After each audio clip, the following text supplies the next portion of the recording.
The Tibetan community of Dharamshala commemorated on March 10th the 52nd anniversary of the People's Uprising in Tibet in 1959. Around 87,000 people died at that time while protesting against Chinese occupation, and the event led to the exile of His Holiness the Dalai Lama in India. Addressing the crowd gathered at the main temple of MacLeod Ganj, His Holiness also recalled the non-violent demonstrations that took place across Tibet in 2008, and paid tribute to the men and women who sacrificed their lives for the cause of Tibet. His Holiness also pinpointed the critical situation in Tibet, saying that Tibetans live in constant fear and anxiety, adding that they are under constant suspicion and surveillance. He urged China to review its repressive measures and reasserted the benefits of a middle way approach.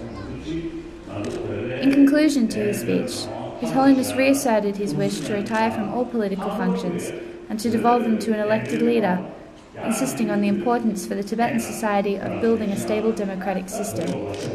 The current Prime Minister, Samdog Rinpoche, and the Speaker of the Tibetan Parliament in exile, Pempa Tsering, also recalled the situation in Tibet and denounced Chinese exactions against the people and the land of Tibet. Outside of the main temple of Dharamshala, thousands of people gathered with flags and various Tibetan emblems, shouting slogans for a free Tibet. In the meantime, Samdog Rinpoche addressed journalists from all over the world to clarify the decision of His Holiness to retire from political life. We hope that the people will understand the importance of this decision.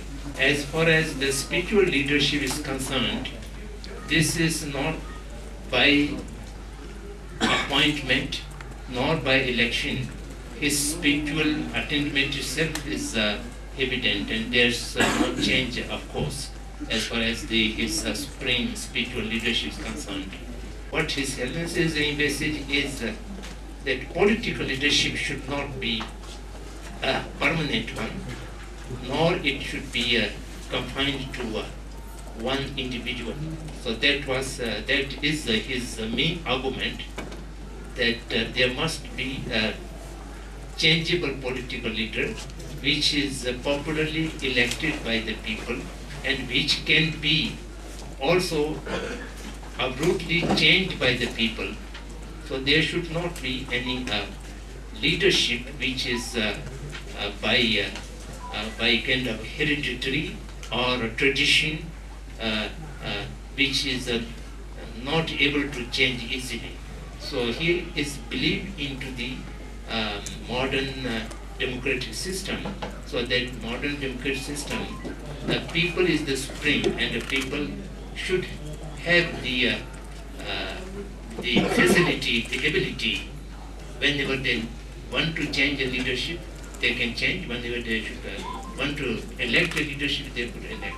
So this facility should be available to the people. There would be a deadlock if His Holiness is not accepting the people's request not to devolve his functions and responsibilities, and then the legislative body could not find a suitable way out, then there would be a deadlock, constitutional deadlock. That is why we are urging the legislative assembly to find a very wise way so that the people's expression could also be upheld, and His Holiness a decision also, I don't know how to phrase it, to accommodate His Holiness and the public wish both. So we shall have to think in a very innovative way. SL body, we do not call it a SL government officially, but a body which is respected by all the 6 million people of Tibet, inside and outside, as their legitimate representative. And that faith and that emotional binding is only due to His Holiness leadership. When he goes away from this function, then the organization in exile will not have any legitimacy in the eyes of the Tibetan people. That is the real question with which no one has a way to, any alternative way to suggest.